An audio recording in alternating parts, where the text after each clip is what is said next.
Hello दोस्तों, welcome back. ओम नमः शिवाय।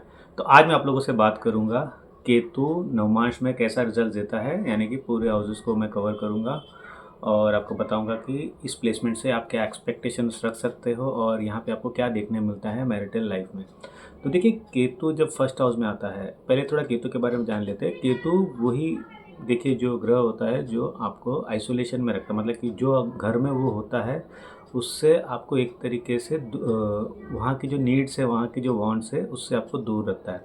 बट जब आप उस चीज़ को छोड़ देते हो, मतलब कि उस चीज़ से आप जो घर में वो है जहाँ पे वहाँ से जो चीज़ों के आपके एक्सपेक्टेशंस कम हो जाते हैं, आप उस एक्सपेक्टेशंस छोड़ देते हो, तभी ही केतु वहाँ पे चीज़ों को ट्रिगर भी करता है। इसीलिए केतु ऐसा नहीं है कि कोई भी चीज़ का डिनायल होता है।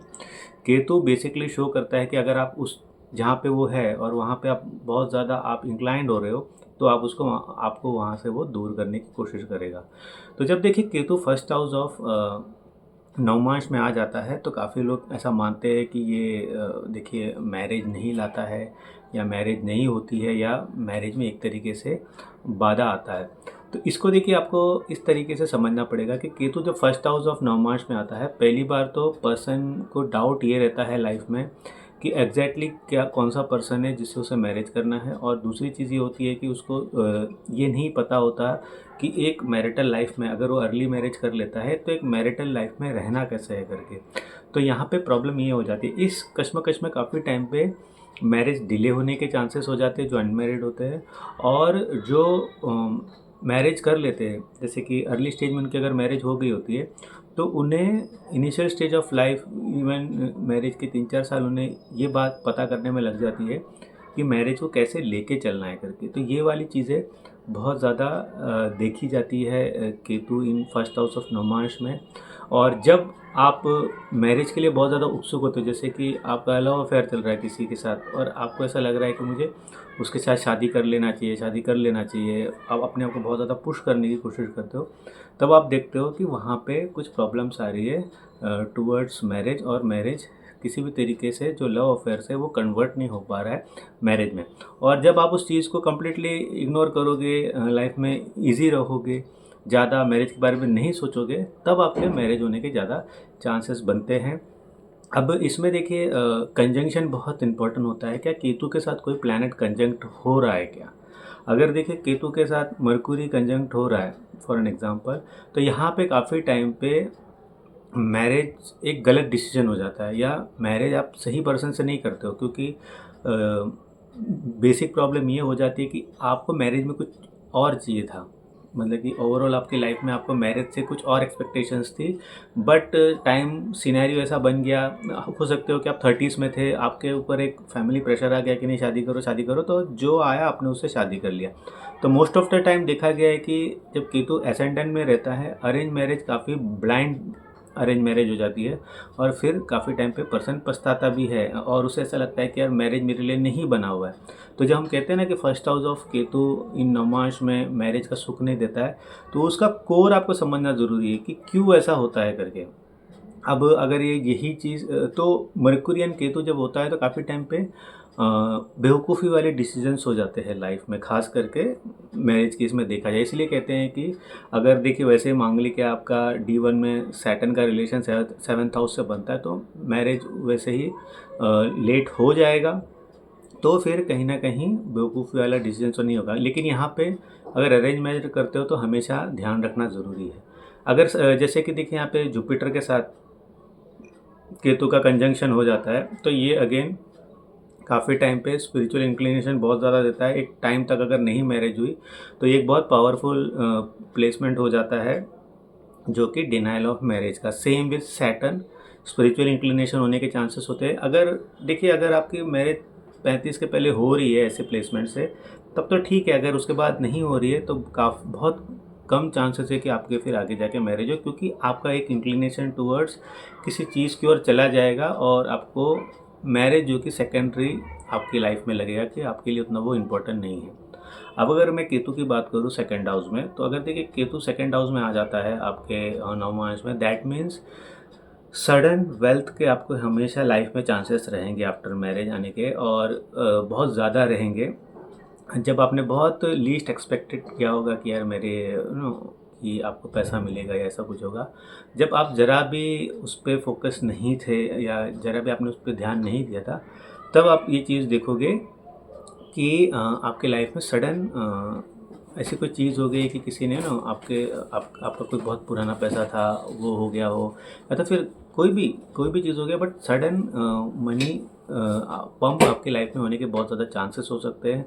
करियर वाइज हो सकता है कि आपको कोई बहुत अच्छी अपॉर्चुनिटी मिली जहाँ पे आपने वो रिस्क लिया। कोई फर्म में थे आप 5-6 साल, आपने फाइनली वो फर्म छोड़ा और आपका पोजीशन और आपका फाइनेंस, आपका जो सीटीसी होता है, ये दोनों में आपको एक तरीके से लंबा उछाल आपको देखने मिलता है। बट यही पोजीशन काफ़ी टाइम पे देखा गया है कि पर्सन को ब्लंट बना देता है। मतलब कि देखिए क्या होता है कि एक आपका नॉर्मल टॉक होता है जहाँ पे आप एक सबसे बना के रखते हैं। एक होता है कि फैमिली में, मैरिटल लाइफ में आपका जो बातचीत का जो तरीका होता है वो काफ़ी ज़्यादा ब्लंट होता है।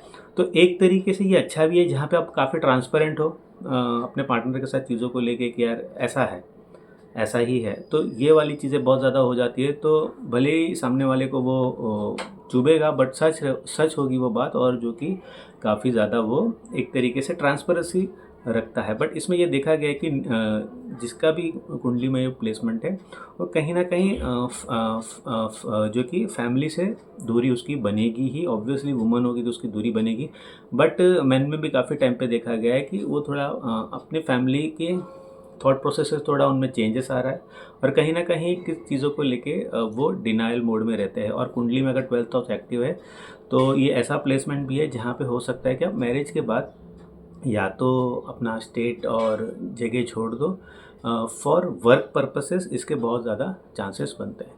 अगर केतु देखिए आपके थर्ड हाउस में है, थर्ड हाउस ऑफ नवांश में है, तो ये अगेन एक तरीके का अच्छा प्लेसमेंट है। बट इस प्लेसमेंट का एक प्रॉब्लम ये है कि अगर थिंग्स अच्छा नहीं चल रहा है आपके सेकेंड फेज ऑफ लाइफ में या मैरिड लाइफ में, पर्सन बहुत ज़्यादा उग्र हो जाता है, सडन ऐसे एक्ट कर देता है जहाँ पे उसके तो नुकसान होता ही है, उसके साथ उनके साथ साथ में जो लोग रहते हैं उनका भी नुकसान हो जाता है। तो ये चीज़ें यहाँ पे देखी गई है। बट ये प्लेसमेंट पर्सन को ट्रैवलर बनाता है, जो कि हम यूजुअली देखते हैं जो ट्रैवल ब्लॉगर्स रहते हैं, तो ऐसा ये प्लेसमेंट देता है। और अगर आप देखोगे कि एक्सेस में जो कि राहु भी रहेगा जो कि 9th हाउस में, जो कि शो करता है कि ये पर्सन कहीं ना कहीं आफ्टर मैरिज काफ़ी ज़्यादा ट्रैवल करेगा। स्पिरिचुअल ट्रैवल हो सकता है उसके बहुत ज़्यादा, बट वो ट्रैवल की ओर बहुत ज़्यादा ध्यान देगा। जैसे कि कोविड एक ऐसा इंसिडेंट था हमारी लाइफ में जहाँ पे हमने देखा कि हमें अपने आप को डिस्कवर करना है, हमें घूमना चाहिए। हम सिर्फ 9 to 5 जॉब में हमेशा पड़े रहते हैं, हमारे लाइफ में और भी चीज़ें होती है, उस पर हमें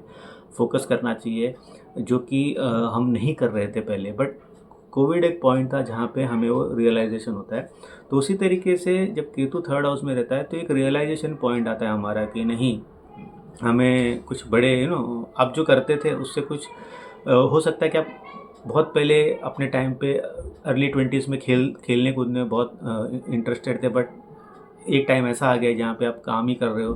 बट अब आपको ऐसा हो गया कि नहीं, मुझे फिज़िकल एक्टिविटी से फिर जाना चाहिए, मुझे फिर से मेरे जो स्पोर्ट्स में मुझे जो इंटरेस्ट था उसमें जाना चाहिए। फिर आप ग्रुप बनाते हो, उस चीज़ों में जाते हो, तो वो सारी चीज़ें इस प्लेसमेंट से दिखती है। और हाँ, ये प्लेसमेंट एक तरीके से आपको सिबलिंग से भी दूर रखता है काफ़ी टाइम पे। सिबलिंग्स के साथ उतना आपका एक आप कह सकते हो कि डे टू डे इंटरेक्शन नहीं होता है। हाँ, एक कार्मिक कनेक्शन हो सकता है जब भी आपको उनकी ज़रूरत हो या ऐसा कुछ हो, तो आप हमेशा उनके साथ रहोगे, वो अपने आपके माइंड में ज़रूर रहेंगे, बट ज़रूरी नहीं कि आपका डे टू डे बेसिस पे वो आपको हमेशा आप उनके साथ जैसे बातचीत करते हैं डे टू डे बेसिस पे फ़ोन पे, वो सारी चीज़ें होने के कम चांसेस होते हैं। अब देखिए केतु जैसे कि 4th हाउस ऑफ आपके D9 में आ गया, यानी कि जो 64th नवमांश होता है जिसको हम कहते हैं, जो हमारे सुख का कारक होता है, सुख का कारक होता है। तो यहाँ पे जितना सुख के पीछे भागते हो उतना सुख आपसे दूर जाएगा, और आपको हमेशा ऐसा लगेगा कि मेरी एक लाइफ जो है वो आइसोलेटेड है। यहाँ पे हमेशा हम एक बोलते हैं ना कि grass is always greener on the other side, ये वाला यहाँ पे एक चीज़ आ जाती है लाइफ में, जहाँ पे हमेशा लगता है कि उसकी शादी अच्छी है, पर्सन को उसकी ज़िंदगी अच्छी है। आपकी ज़िंदगी अच्छी हो सकती है, बट हमेशा हमको कुछ ना कुछ सामने वाले की ज़िंदगी में ज़्यादा इंटरेस्ट आ जाता है। और आपकी हो सकता है कि आप जो ज़िंदगी जी रहे थे उससे काफ़ी अच्छी ज़िंदगी आफ्टर मैरिज आप जी रहे हो, बट आप कंपेयर एक तरीके से करोगे, बिकॉज सी सुख सुख जो होता है मैरिज का वो 4th हाउस से देखा जाता है नवमांश में, बट वहाँ केतु आने की वजह से आप उस चीज़ को फील नहीं कर पाते कि एक टाइम जो मेरा डिज़ायर था आज वो मैंने फुलफ़िल कर लिया है, बट मैं अब किसी और की चीज़ों को देख के जी रहा हूँ। तो ये एक माइंडसेट आपके दिमाग में आ जाता है और फिर आप हमेशा आपको ऐसा लगता है कि शायद मेरे मैरिज में जो कि हैप्पीनेस नहीं है, ये नहीं है, वो नहीं है, उसमें वो चीज़ की कमी है। हमेशा आप एक तरीके के नुक्स ढूँढने लग जाते हो। बट यहाँ पे देखा गया है कि आफ्टर मैरिज जिसका भी मदर के साथ अच्छा रिलेशन नहीं है, मदर के साथ और अच्छा रिलेशन बन रहा है। ऑब्वियसली जिसका अच्छा रिलेशन है उनके साथ तो हमेशा से रहेगा ही, बट ये भी देखा गया है कि खास करके वुमेंस में देखा गया है कि उनका मदर के साथ और बॉन्डिंग ज़्यादा स्ट्रांग हो रहा है।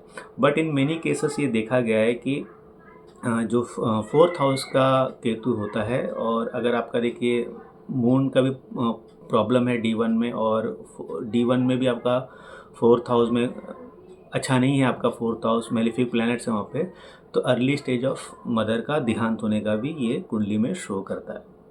अब अगर केतु आपके 5th हाउस में आ जाता है तो देखिए ये एक ऐसा पोजीशन है जहाँ पे पर्सन हो सकता है कि आफ्टर मैरिज काफ़ी ज़्यादा सीरियस हो जाए। वो हो सकता था कि बहुत पार्टी करने वाला पर्सन है या बहुत ज़्यादा सोशलाइज होता था पर्सन, बट अब उसे उस चीज़ में इंटरेस्ट कम हो, वो आइसोलेशन में अपनी खुशी ज़्यादा देखता है, वो आइसोलेशन में ज़्यादा रहना पसंद करता है। ये वही पर्सन होता है जिसके जो कि फ्रेंड्स होते थे एक टाइम पीरियड में, जो कहीं ना कहीं धीमे धीमे करके वैनिश हो रहे थे, बट उनके साथ कनेक्शन है, उनके साथ कनेक्शन है। बट जैसे कि सिबलिंग्स के टाइम मैंने 3rd हाउस में बोला था, उसी तरीके से यहाँ पे फ्रेंड्स के साथ कनेक्शन है, बट हाँ वो जो रोज़ वाली बॉन्डिंग होती है, वीकेंड्स में मिलने वाला चीज़ होता है, वो कहीं ना कहीं बहुत ज़्यादा कम हो जाता है। ये प्लेसमेंट अगेन स्पिरिचुअलिटी पे बहुत ज़्यादा फोकस कराता है पर्सन को, जैसे कि तंत्रा मंत्रास में बहुत ज़्यादा रुचि पर्सन में आ जाती है, काफ़ी ज़्यादा spiritual inclination, occult science, astrology obviously इसमें आता ही है। दूसरी चीज़ है, अब देखिए यहाँ पे काफ़ी लोग बोलते हैं कि केतु 5th हाउस में आ गया तो बच्चे का डिनाइल है। देखिए बच्चे का डिनाइल नहीं है, पर्सन को जब बच्चा चाहिए वो बच्चा कर लेगा, बट यहाँ पे ये होता है कि उसे ऐसा लगता है कि यार बच्चा ज़रूरी है क्या, ये जो क्वेश्चनिंग होती है, जो हमारा जो एक तरीके से नास्तिक क्वेश्चनिंग होती है ना कि क्या ज़रूरत है, पीढ़ी आगे बढ़ाने की ज़रूरत है कि नहीं, बट हाँ उन्हें ऐसा कोई पार्टनर मिल जाता है जो उसे बताता है कि नहीं हमें ज़रूरी है, तो वो कर लेते हैं। बट ये उनका प्राइमरी गोल नहीं रहता। देखिए मैरिज का यूजुअली क्या होता है, प्राइमरी गोल आप मैरिज करो, जल्दी से बच्चे करो, ये सारी चीज़ें होती है एक लेमन टर्म में अगर कहा जाए।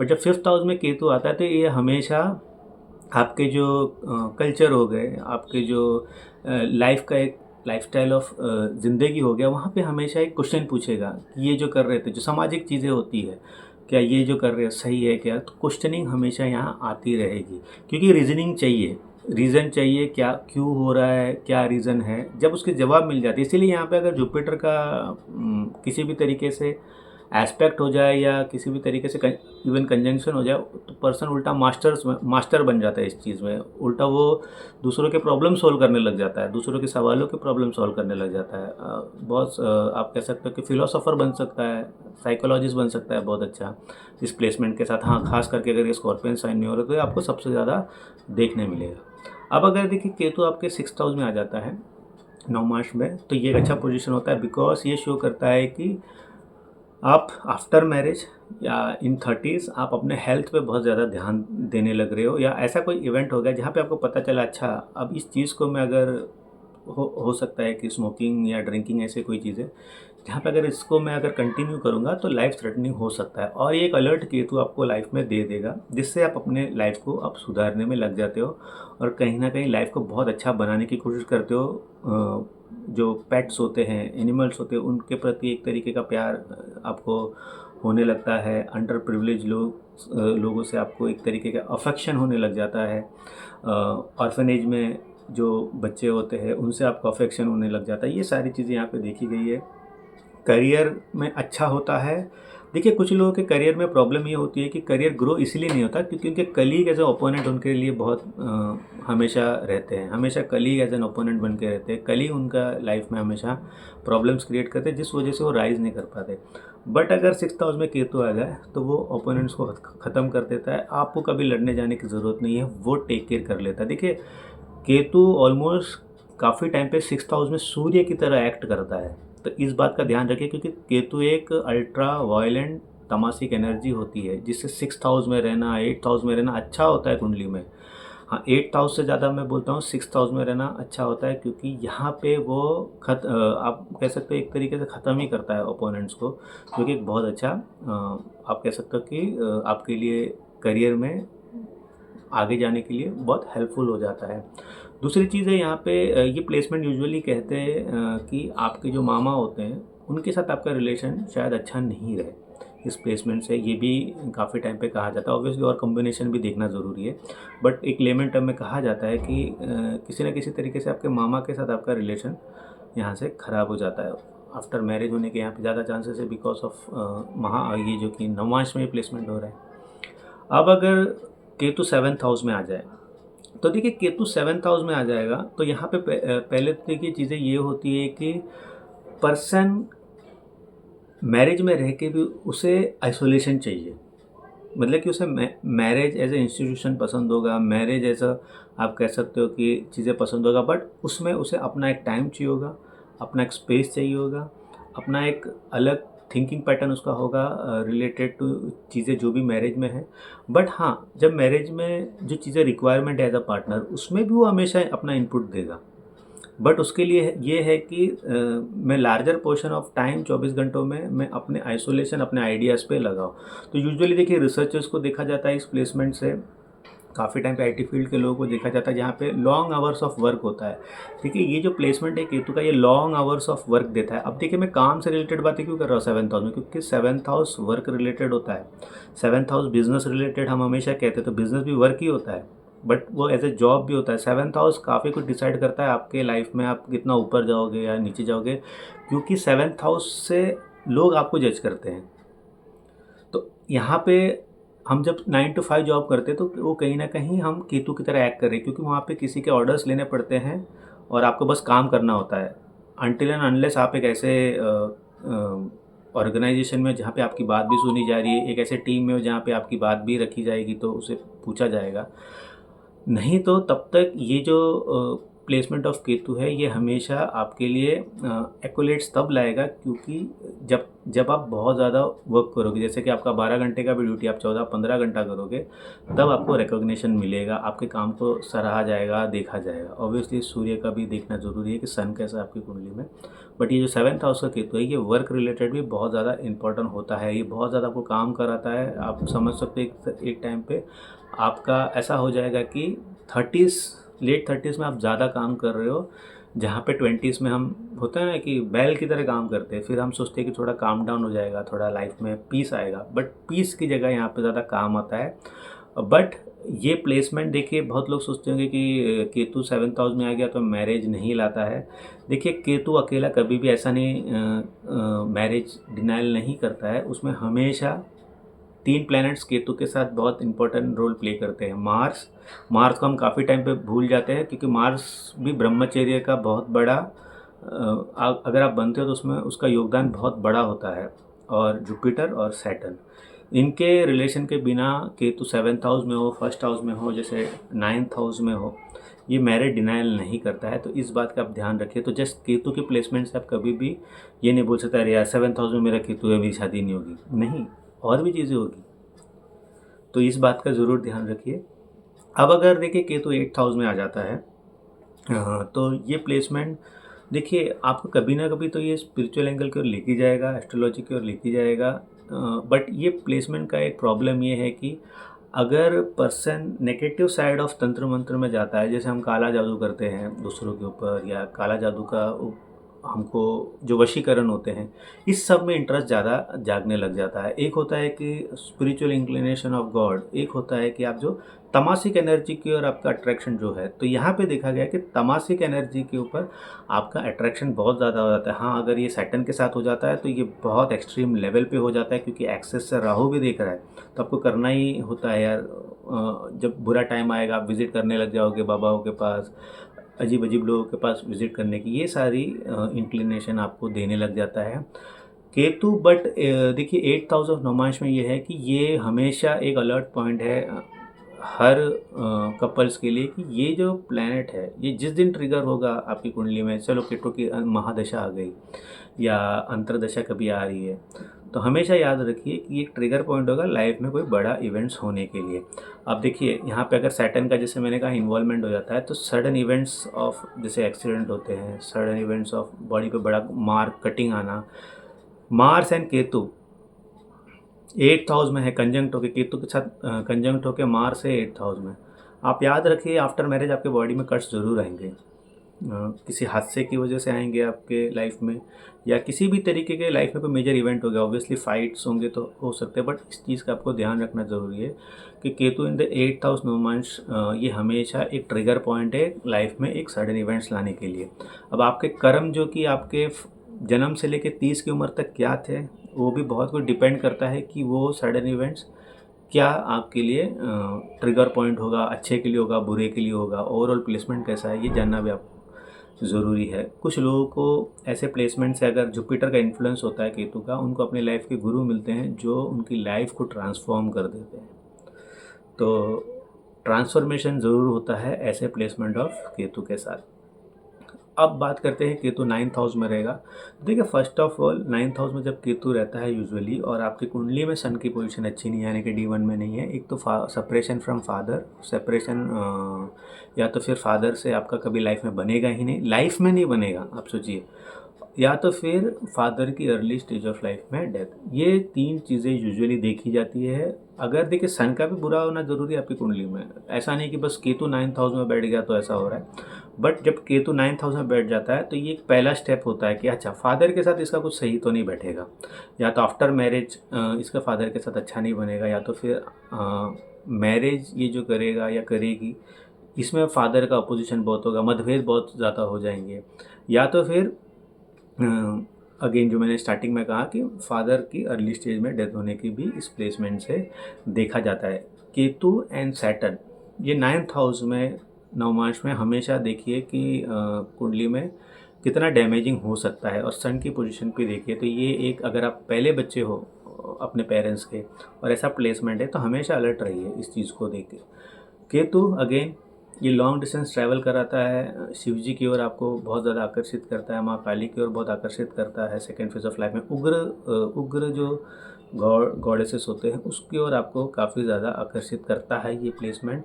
और ये प्लेसमेंट में मैं हमेशा कहता हूँ कि हर मंथ इसका बेस्ट रेमेडी केतु का इन D9 है कि हर मंथ एक स्पिरिचुअल ट्रैवल होना ज़रूरी है, एटलीस्ट टेम्पल विजिट, एक जो जाने माना टेम्पल है जहाँ पे पावर्स होते हैं वहाँ पे विज़िट करना बहुत ज़रूरी होता है, क्योंकि ये जो केतु की तामसिक एनर्जी है ये इंटरनल होती है, इसको अगर स्पिरिचुअल वे में यूज़ करे तो आदमी अपनी किस्मत को बदल सकता है काफ़ी टाइम पे। तो ये प्लेसमेंट वैसा होता है, जितना जल्दी आदमी स्पिरिचुअल बनेगा, जितना अच्छा वो बात लाइफ में लेगा, उतना अच्छा उसके लिए ये प्लेसमेंट होता है।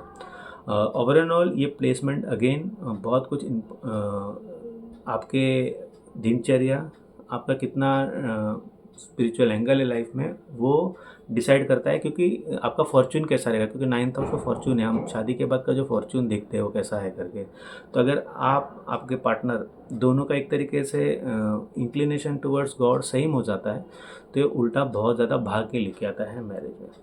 अगर हम केतु की बात करें नवमांश के 10th हाउस में, तो ये प्लेसमेंट देखिए एक तो है कि जॉब चेंज लाएगा आफ्टर मैरिज, या मिड 30s में काफ़ी ज़्यादा जॉब चेंज लाएगा। आप ऐसे पर्सन हो लाइफ में शायद जहाँ पे आप ज़्यादा जॉब चेंज नहीं करते हो, बट आपके ऊपर देखिए या तो प्रेशर हो सकता है टू मेक मनी, या तो फिर आप ऐसे ऐसे फर्म में जा रहे हैं जहाँ पे आपकी डिसरिस्पेक्ट हो रही है, आपको समझा नहीं जा रहा है, जिस वजह से जॉब चेंज आपको देखने मिलेगा, या तो फिर आप ऑब्वियसली बिजनेस की ओर जाओगे। और ये पोजीशन ये भी दिखाता है कि वर्क के लिए आपका आफ्टर मैरिज ट्रैवल ज़रूर होगा। ये प्लेसमेंट ऐसा प्लेसमेंट होता है जहाँ पे कहीं ना कहीं क्योंकि देखिए राहु भी आपका 4th हाउस में रहेगा, अगर राहु ट्रिगर्ड है किसी भी तरीके से, 12th हाउस ट्रिगर्ड है, तो आफ्टर मैरिज फॉरेन लैंड्स में भी जॉब मिलने के आपके चांसेस बन जाते हैं। अब देखिए सब बहुत लोग सोचेंगे अरे यार मेरी तो मैरिज नहीं है तो मैं नहीं जाऊँगा, नहीं, ये यूजुअली 30s में आप देख सकते हो कि आपके फॉरेन जाने की भी चीज़ें एक्टिवेट होते हुए देख सकते हो इस केतु की प्लेसमेंट से, क्योंकि वहाँ पे राहु भी 4th हाउस में है। तो राहु का देखिए जो 9th एस्पेक्ट है 12th हाउस में होगा, तो ये सारी चीज़ें भी आपको कंसिडर करनी पड़ेगी। ऑब्वियसली मेन तो राहु का एक्टिवेशन इसमें बहुत ज़रूरी है, बट ये शो करता है कि आप शायद अपने मदरलैंड को छोड़ दोगे मिड 30s में बट ये फॉरेन में जाने का जो कि आपके 20s में नहीं, ये 30s में ही आपको दिखेगा। अनटिल अनलेस D1 में बहुत ज़्यादा इंक्लिनेशन है कि हाँ बंदा फॉरेन लैंड जाएगा ही करके, तो आप अर्ली उसमें निकल जाओ, बट ये शो करता ही है। अब अगर केतु, हाँ इसमें और एक चीज़ मैं बोलना भूल गया, काफ़ी टाइम पे देखा गया कि केतु 10th हाउस के नवमांश में रहता है या इवन D10 में भी रहता है, तो पर्सन शायद फैमिली लेगेसी को कंटिन्यू नहीं करता, यानी कि बाप इंजीनियर, दादा इंजीनियर था, बट मैं इंजीनियर नहीं बनूंगा। तो ये वाली चीज़ें भी देखी गई है। ये 9th हाउस से भी काफ़ी देखा जाता है, but 10th house as profession आता है, तो इसमें सबसे ज़्यादा देखा जाता है। हो सकता है कि अर्ली स्टेज ऑफ लाइफ में उसने थोड़ा ट्राई करके देखा, हाँ ठीक है फादर का मैं देखता हूँ, बट उससे मज़ा नहीं आया, बट वो छोड़ देगा। तो काफ़ी टाइम पे देखा गया है फादर का जो लीनिएज है एज अ प्रोफेशन, वो शायद पर्सन आगे कंटिन्यू नहीं करेगा। अब अगर केतु की बात करें 11th हाउस में, तो यहाँ पे तो आपको एक चीज़ तो देखने मिलेगा कि आफ्टर मैरिज आपका जो फ्रेंड सर्कल है कम्प्लीटली चेंज हो गया है।